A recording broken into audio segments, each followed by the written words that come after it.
s'il n'y a que des qualités, tu n'as pas besoin d'amour, tu vas être là. Tu vas prendre plaisir. Allô? Tout le monde peut rester là quand il n'y a que des qualités. Mais quand les défauts sortent, c'est là qu'on voit s'il y a vraiment de l'amour. C'est pourquoi Dieu s'est assuré de laisser des défauts dans chacun de nous. Pour que nous puissions voir s'il y a de l'amour en nous. Allô? Alléluia.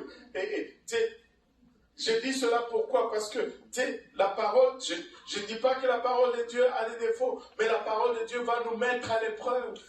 Quand tu commences à la laisser tomber en soi disant qu'elle est trop dure ou qu'elle me demande trop, c'est parce que tu n'as pas d'amour pour cette parole. Si tu aimes cette parole, tu vas l'embrasser, tu vas la vivre, tu vas chercher à accomplir la virgule, le point virgule, l'accent de cette parole. Alléluia, parce que tu l'aimes. Et le problème, c'est qu'on s'aime plus qu'on aime la parole de Dieu. On est plus en amour avec soi-même. C'est pourquoi on supporte n'importe quelle bêtise de nous-mêmes.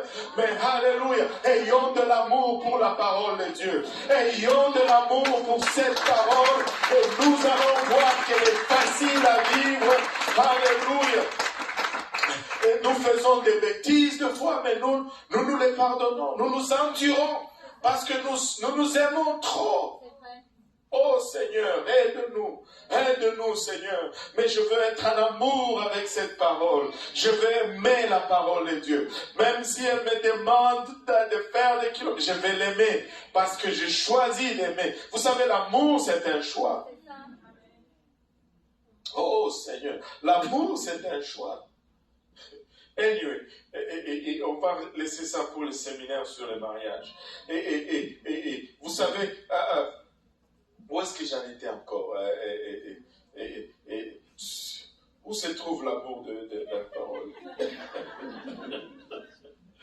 Alléluia. Bon, on va le relire. Et alors paraîtra l'impie que le Seigneur Jésus détruira par le souffle de sa bouche et qu'il anéantira par l'éclat de son avènement. L'apparition de cet impie se fera par la puissance de Satan avec toutes sortes de miracles, de signes et de prodiges mensongers. Et ceux qui n'aimeront pas la parole de Dieu vont être séduits par ces choses. Et avec toutes les séductions et l'iniquité pour ceux qui périssent parce qu'ils n'ont pas reçu l'amour de la vérité pour être sauvés. Ils n'ont pas l'amour de la parole, ils sont séduits par les signes et les prodiges.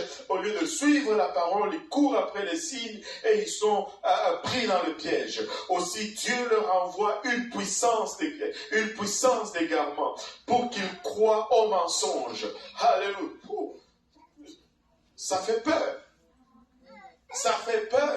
Laissez-moi vous dire, je dois aimer cette parole. Je dois aimer la parole de Dieu. Je dois la chérir. Je dois l'embrasser, la serrer auprès de mon cœur. Alléluia.